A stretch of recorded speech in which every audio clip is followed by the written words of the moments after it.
সদায় সদায় বোলো সেই মাংসকে খাই থকা হয়। আজি আমাৰ সেই ৰিয়াঞ্চক সেই মাছ এজনী লৈ আহিবলৈ কৈছিলোঁ, বজাৰৰ পৰা ডাঙৰ মাছ এজনী লৈ আহিছে। তাকে বোৱাৰীয়ে সেই বনাব লাগিব আজি। এইবোৰ চব কুটি বাচি তাইক বনাবলৈ দিওঁ। ক'তনো আছেগৈ জানো বোৱাৰী? বোৱাৰী ক'ত আছা তুমি? ক'তনো যায় আৰু দেই, এইবোৰ নকলেও নোৱাৰো। ক'তনো এটা মিনিকে থাকিব, কামবোৰ ইমান কেঠি নহয় ছোৱালীজনী। পৰহিলৈ তাই আইতাকো আহিব, ইয়াৰে মাছ অলপ থৈ দিবলৈ পাম ফ্ৰিজত। ইমান ডাঙৰ মাছটো এনেও খাই শেষ নহয়গৈ, এইবোৰকে খুৱাই মেলি পঠিয়াবলৈ পালেহি। মা কিবা কৈছিলে নেকি? কিবা কৈছিলে নে মানে হেৰি নহয়, দুপৰীয়া সাজটো বনাব হ'ল নহয়। কি কৰি আছা তুমি অথনিৰ পৰা? এইটো সেই ৰিয়াঞ্চে মাছ এটা আনিছে দেখিছা নাই? এইটো কুটি বাচি বাকলি গুচাই ধুনীয়াকৈ পিচ পিচ কৰি ফ্ৰিজত ভৰাই থৈ দিবা। অলপ এতিয়া বনাবা, ফ্ৰাই কৰিবা এপিচ এপিচ আৰু এপিচ এপিচ জোল কৰিবা। তোমালোকৰ আইতাও আহিব নহয়, আইতাৰ কাৰণে ফ্ৰিজতে থৈ দিবা কেঁচাকৈ, আইতা অহা দিনাখনি খাবলৈ। ইমান ডাঙৰ মাছটো, মইতো মাছ কাটিবও নাজানো, বাচিবও নাজানো, বাকলিও গুচাব নাজানো। কি কৰোঁ এতিয়া? তুমি কি মাছ এজনী বাচি খাব নোৱাৰা? কি জানাহি তুমি? হৰি হৰিয়া দেই, ডাঙৰ মাছটো ধুনীয়াকৈ কুটি বাচি বোলো সেই ফ্ৰাই কৰিবা এপিচ এপিচ আৰু এপিচ এপিচ জোল কৰিবা। আৰু এই সৰুকেইজনী পাতত দিব লাগিব। কলপাত খিলা এনেই অনা নাই, পাতত দিবলৈ আনিছোঁ। সৰু বিলাহীৰ লগত পাতত দিবা। কিন্তু শাহুমা, মই আজিলৈকে মাছ কাটিয়ে পোৱা নাই, বাচিবই নাজানো। মই কি কৰোঁ বাৰু? মাছ যদি কাটিবই নোৱাৰোঁ মই কেনেকৈ বনাম? কি জানা তুমি? কি জানা? কথা ক'লে আকৌ লাজ পাবা এতিয়া। যদি মই সেই অকণমান বকো, কান্দিয়ে দিবা পাৰিলে মানে। মাছ এজনী বাচি খাব নাজানা তুমি? কি ৰকম বোৱাৰীহে তুমি? এতিয়া সেই মাছটো সেই মই কাৰোবাৰ এটাক ঠিক কৰি দিবলৈ কওঁ, কাম কৰা মানুহ এটাকে কাটি কৰি বনাব পাৰিবা নহয়। বনাব নাজানো বুলি নকবা আকৌ এতিয়া। আৰু আধাখিনি মাছ থৈ দিবা, আইতা আহিব নহয়, আইতা অহা দিনাখন উলিয়াবা। জানো বনাবলৈ জানো বাৰু, কিন্তু আমাৰ আইতা যে পৰহিলৈহে আহিব, আৰু মাছখিনি থৈ দিলে মানে পৰহিলৈকে নগোন্ধাব জানো? আৰু ইমান গৰম পৰিছে, মাছখিনি গেলি যাব। থোৱা বেছি মোক শিক্ষা দিব নালাগে, বুজাব নালাগে মোক। জানো নহয় মই। ফ্ৰিজটো কেলৈ এনেই আছে নেকি? সজাবলৈ থৈছোঁ নেকি ফ্ৰিজটো? ফ্ৰিজটোত ভৰাই থৈ দিবা ধুনীয়াকৈ, বাতি এটাত চিধাকৈ ধুই নিমখ সানি পেলাই নেগেলে। কিন্তু মা, মাজে মাজেতো কাৰেণ্ট যাব। কাৰেণ্টটো গ'লে ফ্ৰিজৰ ভিতৰৰ বস্তুখিনি অলপ হ'লেও গোন্ধায়, আৰু এই গৰম দিনত মাছ মাংস থ'লে এনেও গোন্ধাব। আইতাক খুৱাব নোৱাৰিম চাগে মাছটো। আইতাৰ কাৰণে পিছত বেলেগকৈ কিবা আনাব লাগিব। একেটা খৰচতে মই হেৰি কৰিম বুলি ভাবিছিলোঁ। কথা নাথাকে শাহুমা কি ভাবি আছে? একো নাই। এই ইমান ডাঙৰ মাছটো আমি গোটেইখিনি এদিনত খাই শেষ কৰিব নোৱাৰোঁ। ফ্ৰাই কৰি থৈ দিবা, যিমান দিন পাওঁ খাম আৰু। আইতাৰ কাৰণে বেলেগ নাম বাৰু, হ'ব দিয়া। মাছখিনি হেৰি মই কাটি দিবলৈ কওঁ আমাৰ আমুক, তুমি ধুনীয়াকৈ ফ্ৰাই কৰিবা এপিচ এপিচ আৰু টেঙা দি জোল কৰিবা। এই গৰমত টেঙা মাছ খাবলৈহে মন গৈছে। ধুনীয়াকৈ টেঙা দি পেলাই মাছ বনাবা। হ'ব মা, মই বনাই দিম। মাছখিনি খালি কাটি দিলেই হ'ল। হ'ব, মই ৰামুক কাটি দিবলৈ কওঁ মাছটো। ৰ'বা, মাছ এটা বাচি খাব নাজানে কি ছোৱালী? আমি আগতে সেই বোৱাৰী কালত সৰুতে চব কাম কৰোঁ। ঘৰখন একদম এই কেনেকৈ হেৰি কৰি ৰাখিছিলোঁ, ধৰি ৰাখিছিলোঁ। এইবোৰে যে কি কৰিব খাব নোৱাৰো দেই। মই যে শাহুমাক কিনে ক'লোঁ মই মাছ বনাব জানো বুলি। মই যে ভালকৈ ফ্ৰাই কৰিবই নাজানো মাছখিনি তেলত দিয়াৰ পিছত যেতিয়া মই লুটিয়াই দিওঁ, মাছখিনি দেখোন ভাগি যায়, ভাগি ফান হৈ যায়। বহুতবাৰ মই বনাই চাইছিলোঁ ঘৰত, কিন্তু মই মাছ ফ্ৰাই কৰিব নাজানো। কি কৰিম বাৰু আজি?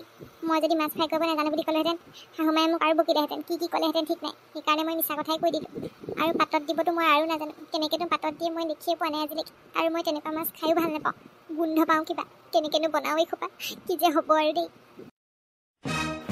আজি মাছ আছে। মই কিন্তু জোল মাছ নাখাওঁ দেই, মোৰ কাৰণে 2 পিচ ফ্ৰাই থ'বা। ঠিক আছে জীয়া, হেৰি এইটো কাটি দিলেহে মই ফ্ৰাই কৰিব পাৰিম। ৰামু কাকাক সেই মায়ে ক'বলৈ গৈছে মাছটো কাটি দিবলৈ। কেলৈ, তুমি কাটিব নাজানা নেকি? মাছ বাচিব নাজানা? কি জানাহে তুমি? সৰু মাছ হোৱা হ'লে পাৰিলোহেঁতেন, এই ডাঙৰ মাছটো মই নোৱাৰিম। মই কাটি দিলে ধুনীয়াকৈ বনাই দিব পাৰিম আৰু। হ'ব, বেছি ইন'চেণ্ট দেখাই থাকিব নালাগে। কিনো শিকি আহিলা আৰু, বোৱাৰী হোৱাৰ আগততো শিকি আহিব লাগে ন। আমাৰ দাদাই যে আৰু কি যে আৰু দেই, কি দেখি তোমাক আনিলে আৰু? তোমাৰ ৰূপটো দেখিহে আনিলে, তোমাৰ গুণৰ ফালে যে একোৱেই নাই। একো কৰি খাবই নোৱাৰা, একো এটা কৰিব নাজানা দেই। আজি যে মই মহা বিপদত পৰিলোঁ। মাছখিনি ফ্ৰাই কৰোঁতে যদি ভাগি ছিগি যায় কি হ'ব বাৰু? সকলোৱে যে মোক কি কৰিব ঠিকেই নাই। মই যে কি হ'ব আৰু আজি। এই গৰমখনত যে কোনেও ব্ৰইলাৰ নোখোৱা হ'ল দেই। মোৰ বিজনেছটো ডুবিব আৰু যি বুজিলোঁ। বৰফৰ বিজনেছে কৰিব লাগিব নি ঠিক নাই আৰু দেই। কিনো হ'বগৈ আৰু ক'ব নোৱাৰোঁ দেই। মোৰ যে একদম অৱস্থা পাতি বেয়া হৈ গৈছে, পইচা পাতি ইমান দিগদাৰ হৈছে এইকেইদিন। কি যে হ'ব আৰু। পইচাবোৰ হাতলৈ আহেহে, ক'লৈ যায় গমেই নাপাওঁ। ক'ত দিওঁতে চাফা। এনেকৈ হ'লে মই কেনেকৈ বিয়া পাতিমগৈ গৈ? কি খুৱাম হয়নে জীয়াক? মাকেতো মোক দেখিবই নোৱাৰে। আৰু এনেকুৱা ছাৰ আৰু বিৰাট ছাৰ মাকজনী একদম। কি কৰোঁ বাৰু? ইমান ডাঙৰ মাছটোত যে 3 পিচহে অকল গোটাকৈ থাকিলে, মাছ বাকীবোৰ চব সেই ভুজিয়া নিচিনা হৈ থাকিলে। জোলতো এপিচো মাছ ভাল হৈ থকা নাই, চব মিক্স হৈ থাকিলে। মইতো সাৱধানে লৰাই আছিলোঁ। কেনেকেনো ভাগি থাকিলে জানো পাই, গোটেই গুৰি হৈ থাকিলে। মই গোটেই মাছবোৰ খাই পেলালোঁ বুলি ভাবিব নেকি বাৰু? জোলতে চব মিক্স হৈ থাকিলে, ডাঠ হৈ গ'ল জোলকণ। বোৱাৰী ভাত হ'লনে? ভাত হ'লনে নাই? হ'ল হনুমা হ'ল। এইবোৰ আকৌ কি? 3 পিচ মাছ বেলেগকৈ কেলে থৈছা? গোটেইখিনি একেলগে থোৱা হ'লে হয় দেখোন। মানে হনুমা মাছ 3 পিচে আছে। কি? ইমান ডাঙৰ মাছটোত মাছ 3 পিচে আছে? কি কথা ক'বলৈ আহিছা হে? তুমি মোক কি মূৰ্খ পাইছা নেকি? হে? তুমি সেই ধেমালি কৰি থাকিবা দেই, এতিয়া ভাত খাব হ'ল। ধেমালি কৰি থাকিবলৈ মোৰ সময় নাই। মই ধেমালি নাই কৰা হনুমা। মই মাছখিনি ফ্ৰাই কৰি থাকোঁতে গোটেইখিনি ভাঙি টুকুৰা টুকুৰ হৈ থাকিলে। সেই গোটেইখিনি মই একেলগে জোল বনাই পেলালোঁ। এতিয়া মাছ 3 পিচে আছে। কি? ৰাম ৰাম ৰাম ৰাম, কেনেকুৱা ছোৱালীও, মাছ এপিচ ভাজি খাব নোৱাৰে। কৃষ্ণ বুলিহে ক'লো আৰু দেই, আমাৰ ৰিয়াঞ্চক ক'ব লাগিব আকৌ দেই, আমাৰ ল'ৰাটো কি ছোৱালী এজনী বাচি আনিলেগৈ ঐ। ভাত এসাঁজ খুৱাব নোৱাৰে ভালকৈ। মাছটো ইমান তেলি আছিলে, মই বোলো ধুনীয়াকৈ খাম আৰু 2 পিচমান বোলো। এতিয়া ভাগত আধা পিচ কিয় নপৰেগৈ গৈ? কি যে হ'ব এই ছোৱালীজনী। মই সদায় ভালকেই ফ্ৰাই কৰোঁ, কিন্তু কেনেকৈনো ভাগি যায় মই গমেই নাপাওঁ। বেয়া চেয়া নাপাব দেই শাহুমা। বেয়া পাবলৈ আৰু কিটো আছে? ইমান দাম দি সেই মাছটো আনিলে 2000 টকা দি, ৰাস্তাত গৈ থৈ এপোৱাও নোলালেগৈ। তোমাক আৰু কি ক'ম আৰু দেই, মই সঁচাকৈ ঘৰৰ পৰা একো শিকাই নপঠিয়ালে তোমাৰ মায়ে আইতাৰে। এনে আকৌ কথাত বৰ চোকা, কথাত দেখোন পানী নহৰকে। প্ৰথম চাবলৈ যাওঁতে দেখোন ছোৱালী আমুক কৰে তামুক কৰে, চব কৰে, ভাত পানী চব বনায়, বিভিন্ন ৰকমৰ মিঠাই বনাই বুলিছে। বিভিন্ন ৰকমৰ বোলে বেলেগ বেলেগ দেশৰ খানা বনাব জানে। সেইবোৰ এতিয়া পিছে সেইবোৰ আমাৰ আইতাই মিছাকৈ কৈছিলে। আমাৰ আইতাই ৰীতি কৰি দিয়ে। মোক ভালকৈ ক'বলৈ মোৰ কথা বেছিকেই কৈ দিয়ে। মানুহ মাৰিবা আকৌ দেই তুমি। মাছ কিপিচ ভাজিব নাজানিলে। গোটেই কিপিচ চাকে একেলগে দি দিলা চৰুত, তেনেকৈ মাছ নাভাজে নহয়।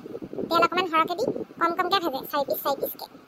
মাছ ভাজিবলৈ এতিয়া তোমাক শিকাব লাগিব, ট্ৰেইনিং দিয়াব লাগিব তোমাক। এতিয়া নহ'ব এনেকৈ। চব কাম শিকাই ল'ম মই, টেনশ্যন ল'ব নালাগে। মোৰ ডাইৰেকশ্যনত মই কাম কৰাম তোমাক কাইলৈ পৰা। একো নাজানে এজনী। মই গোটেই কেইপিচ একেলগে দি দিলোঁ আকৌ। 25 পিচমান ওলাইছিলে।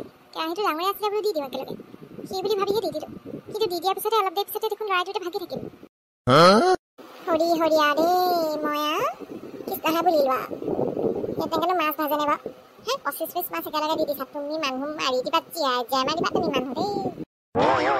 কাইলৈ পৰা তোমাৰ ট্ৰেইনিং আৰম্ভ। চব কাম মই শিকাই ল'ব লাগিব। এইদে নহ'ব নহয়। এইদে হ'লে কেনেকৈ হ'ব আৰু? কাইলৈ পৰহিলৈ যদি আলহী এটা আহে ঘৰখনত, তুমি এইবোৰ কাণ্ড কৰিলে কি বুলি ভাবিব মানুহে বাৰু? বুলিবা শাহুৱেকে একো শিকাই বুজাই লোৱা নাই। কাইলৈ পৰা সোনকালে উঠিবা, কাইলৈ পৰা ট্ৰেইনিং আছে। হ'ব শাহুমা, আপুনি যেনেকৈ শিকাই মই তেনেকৈ শিকি ল'ম। অকণমান সোনকালে উঠিবা আৰু গা ধুওঁতে 1 ঘণ্টা নলগাবা। 1 ঘণ্টা যদি গায়ে ধুই থকা, কাম কেনেকৈ শিকিবা? অকণমান সোনকালে কৰিবা কামবোৰ। বৰ লেজি তুমি। ঠিক আছে শাহুমা।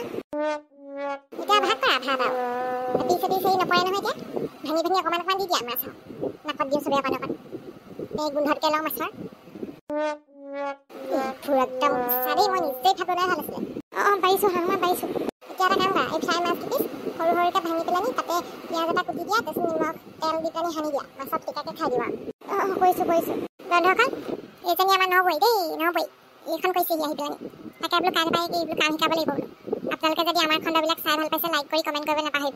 আমাৰ পিছৰ খণ্ডবিলাক যদিহে আপোনালোকে চাই থাকিবলৈ বিচাৰে, তেন্তে এতিয়াই চেনেলটি ছাবস্ক্ৰাইব কৰি ঘণ্টা বন্ধনটো দবাই লওক। তেতিয়াহে আমাৰ খণ্ডবিলাক লগে লগে চাবলৈ পাব। এনেদৰে আমাক মৰম দি যাব দেই।